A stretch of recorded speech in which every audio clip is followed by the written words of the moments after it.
નમસ્કાર મિત્રો, જસુપ્રિયા કુકબુકમાં આપનું સ્વાગત છે। આજે આપણે એક એવી રેસીપી બનાવીશું જેમાં ખૂબ જ ઝડપથી બની તૈયાર થાય છે અને નાના મોટા સૌને ગમતી અને બાળકોને તે અતિ પ્રિય અને બાળકો માટે હેલ્ધી એવા ભાખરી પીઝા આપણે આજે બનાવીશું। ભાખરી પીઝા બનાવવા માટે આપણે પહેલા ડો બનાવીએ। એમાં મેં અહીંયા આ કપના માપથી મેં અહીંયા 3 કપ ઘઉંનો રેગ્યુલર જે રોટલીનો લોટ છે તે લીધો છે અને બીજો એક ભાખરીનો જે કકરો લોટ હોય એ મેં અહીંયા 1.5 કપ લીધો છે। એટલું મેજરમેન્ટ આપણે લેવાનું છે કે અહીંયા જેટલો લોટ આપણે અહીંયા લઈએ એનાથી અડધો લોટ આપણો કકરો લોટ હોય એ આપણે લેવાનો છે। એની અંદર આપણે સ્વાદ પ્રમાણે મીઠું નાખીશું। અહીંયા હું 2 ચમચી મીઠું લઈશ અને આ આપણે પીઝાનો બેઝ બનાવવાનો છે એટલા માટે આપણે એને એક કડક બનવો જોઈએ। એના માટે અહીંયા આપણે મોટી પડતું મોઈ નાખવાનું છે। પહેલાં હું અહીંયા મોટી 3 ડોકલી તેલ નાખીશ। એના પછી આપણે લોટને સારી રીતે એ મિક્સ કરી દઈશું। જો જોઈશે તો આપણે એની અંદર બીજું તેલ એડ કરીશું। હવે આપણે એને ભાખરીનો કડક લોટ બાંધી દઈશું। એના માટે આપણે પાણી લઈશું। અહીંયા થોડું થોડું કરી અને આપણે એને કઠણ લોટ બાંધવાનો છે। તો મિત્રો આપણે આપણો પીઝા માટેનો બેઝ એ આપણે આ રીતનો લોટ તૈયાર કર્યો છે। જુઓ આ રીતનો કાઠો આટલો હોવો જોઈએ। એના આપણે એક ભીના કપડાથી વીંટી અને 10 મિનિટ માટે આપણે એને રેસ્ટ આપી દઈશું। તો આ રીતે આપણે એને એક બાજુ રાખી દઈશું। ત્યાં સુધી આપણે પીઝાના ઉપર લગાવવા માટે બેઝ ઉપર લગાવવા માટે આપણે જે સોસ તૈયાર કરવાનો છે પીઝા સોસ એને આપણે તૈયાર કરીએ। મિત્રો પીઝાના બેઝ માટે આપણે ઇન્સ્ટન્ટ અહીંયા પીઝા સોસ ઘેર બનાવીશું। તો એના માટે આપણે એક બાઉલ લઈશું। એની અંદર મેં અહીંયા 1 કપ ટોમેટો સોસ લીધો છે એને આપણે એડ કરી દઈશું। પીઝા સોસ બજારમાં પણ રેડી મળે જ છે, એનો ઉપયોગ કરવો હોય તો પણ કરી શકાય। અને એની અંદર અહીંયા રેડ ચીલી સોસ એ આપણે 5 થી 6 ચમચી આપણે એડ કરીશું। અહીંયા આપણે ચિંગ્સ કંપનીનો રેડ ચીલી સોસ જે બજારમાં મળે છે એ આપણે અહીંયા ઉપયોગ કર્યો છે। તો આ બેને આપણે અહીંયા મિક્સ કરી દઈએ। અહીંયા આપણે 1 ચમચી આપણે અહીંયા ચીલી ફ્લેક્સ અંદર ઉમેરવાનો છે। 1 ચમચી આપણે અહીંયા ઓરેગાનો એડ કરશું અને અહીંયા હું 2 પિંચ જેટલું સંચળ પાવડર એડ કરીશ। તમે મીઠું પણ એડ કરી શકો છો। આ બધી જ વસ્તુને આપણે સારી રીતે હલાવી દઈશું, મિક્સ કરી દઈશું અહીંયા। તો મિત્રો અહીંયા આપણો પીઝાનો ઇન્સ્ટન્ટ સોસ તૈયાર। મિત્રો આપણો જે લોટ બાંધેલો હતો એને આપણે રેસ્ટ આપે તો 10 મિનિટ। તો એ આપણે જોઈ લઈએ।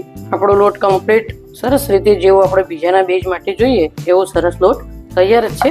ફરી એકવાર આપણે એને થોડો મસળી લઈશું। એની અંદરથી આપણે મીડિયમ આકારની અને સરખા આપણા પીઝાના બેઝ તૈયાર થાય એ માટે હું અહીંયા એને કટ કરીશ, એક સરખા લાગે એટલા માટે આ રીતે કરી દઈશું જેથી કરીને કિનાર પણ ફાટી ન જાય। તો મિત્રો આપણે એને વણી લઈશું। દેખો મિત્રો આપણે આટલી જાડી પ્રમાણે આપણે એને વણી કાઢ્યું છે અને હું એને કટ કરી દઈશ સરસ રીતે।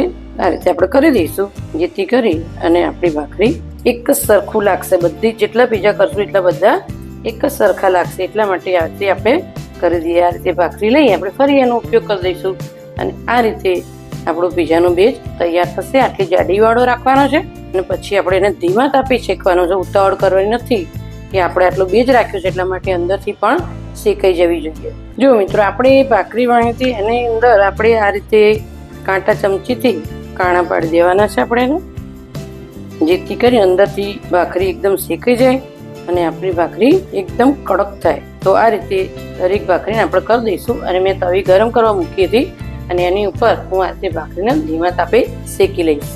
મીડિયમ ટુ સ્લો ગેસ રાખીશું। હું ધીમા તાપે આપણે એને કપડાથી શેકવાની છે।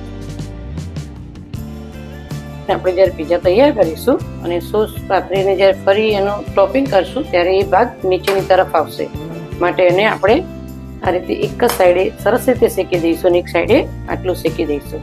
ભાખરી શેકવામાં સહેજ પણ ઉતાવળ કરવાની નથી। ભાખરી સરસ રીતે શેકાઈ ગઈ છે, એનો બેઝ એકદમ કડક થઈ ગયો છે। કોઈ તેલ કે ઘીના ઉપયોગ વગર આપણે આ રીતે ભાખરી શેકી લેવાની છે।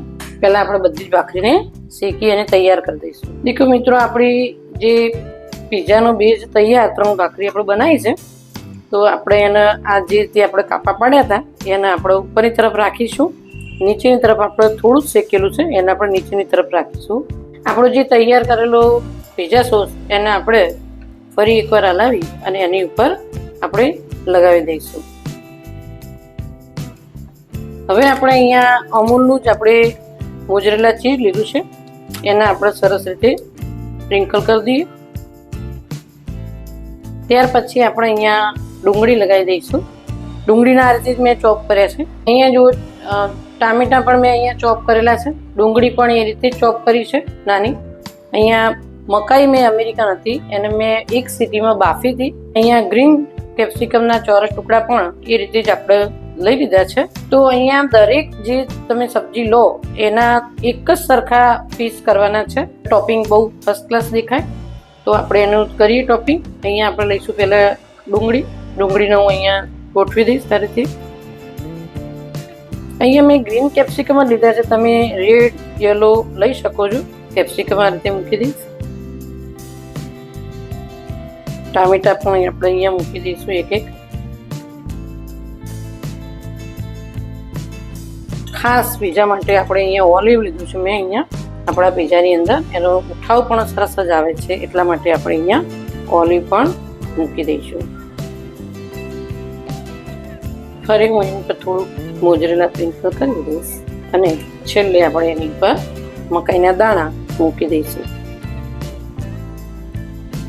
આ તૈયાર થયેલું પીઝો હું અત્યારે એને બેક કરી દઈશું. અહીંયા ઘી લગાવીશું અને તમે બટર પણ લગાવી શકો છો. આપણું તૈયાર પીઝો એને આપણે સરસ રીતે મૂકી દઈશું અને એને કવર કરી દઈશું. 3 થી 4 મિનિટ આપણે મૂકી દઈશું. દેખો મિત્રો, આપણે જોઈ લઈએ આપણું પીઝા એકદમ સરસ રીતે તૈયાર. આપણું મોઝરેલા ચીઝ પણ એકદમ મેટ થઈ ગયું. જુઓ તમે, આપણે એને લઈ લઈએ.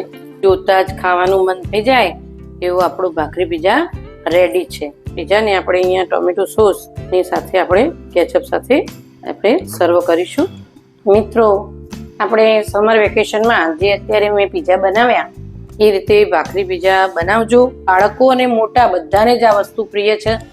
જ્યારે પણ આપણે પીઝાનું નામ પડે તો બાળકો તો એકદમ ઝૂમી ઉઠે છે. તો મિત્રો, મારી આ રેસીપી તમને કેવી લાગી એ કોમેન્ટમાં જરૂરથી બતાવજો.